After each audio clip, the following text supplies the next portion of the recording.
Hi, welcome to சந்தா சமையல். நம்ம இன்னைக்கு ரவா ஊத்தப்பம் எப்படி செய்கிறது பார்க்கலாம். 400 கிராம் அளவு ரவை எடுத்திருக்கேன். உப்பு தேவையான அளவு சேர்த்துக்கலாம். பேக்கிங் சோடா 1/4 டீஸ்பூன் அளவு சேர்த்துக்கலாம். தயிர் 200 கிராம் சேர்த்துக்கலாம்.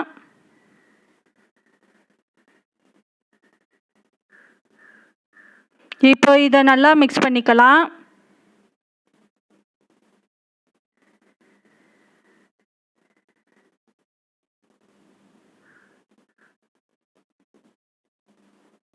இப்போ தண்ணி சேர்த்துக்கலாம். தண்ணி சேர்த்துட்டு நல்லா மிக்ஸ் பண்ணிக்கலாம்.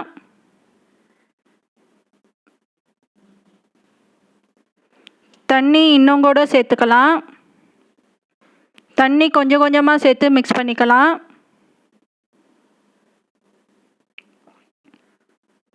தோசை மாவு பதத்துக்கு தண்ணி சேர்த்துக்கலாம். இப்போ இதை நல்லா மிக்ஸ் பண்ணிக்கலாம்.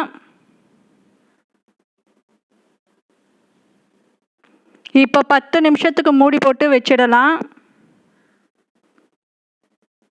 ரொம்ப கெட்டியாக இருக்கிறதுனால இன்னும் கூட தண்ணி சேர்த்துக்கலாம். மாவு ரொம்ப தண்ணியாகவும் இருக்கக்கூடாது, ரொம்ப கெட்டியாகவும் இருக்கக்கூடாது. சரியான பதத்துக்கு தண்ணி சேர்த்துக்கலாம்.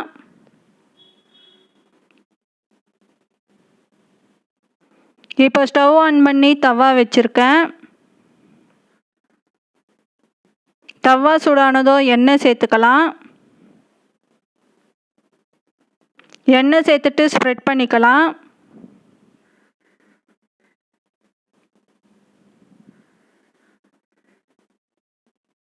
இப்போ மாவு ஒரு கரண்டி ஊற்றிக்கலாம்.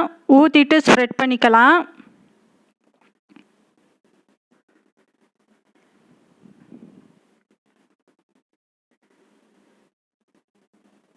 பொடியாக கட் பண்ண வெங்காயம் சேர்த்துக்கலாம்.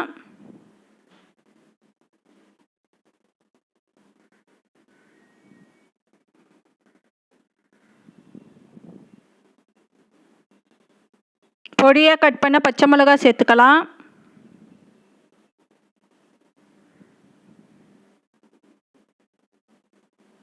பொடியாக கட் பண்ண தக்காளி சேர்த்துக்கலாம்.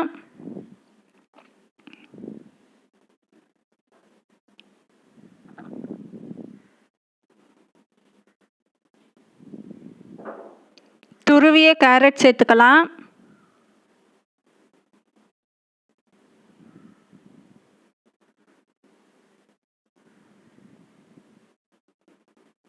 பொடியாக கட் பண்ண கொத்தமல்லி சேர்த்துக்கலாம்.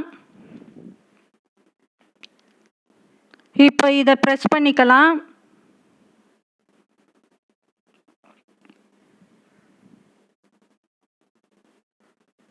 எண்ணெய் சேர்த்துக்கலாம்.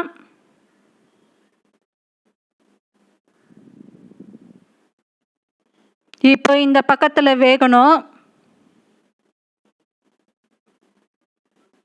இப்போ திருப்பி போட்டுக்கலாம். இந்த பக்கத்துலேயும் வேகணும். இப்போ 2 பக்கமும் வெந்திருக்கு. இப்போ நமக்கு ரவா ஊத்தப்பம் ரெடி ஆயிடுச்சு. இந்த சேனல் பிடிச்சிருந்தால் லைக் பண்ணுங்கள், ஷேர் பண்ணுங்கள், சப்ஸ்கிரைப் பண்ணுங்கள்.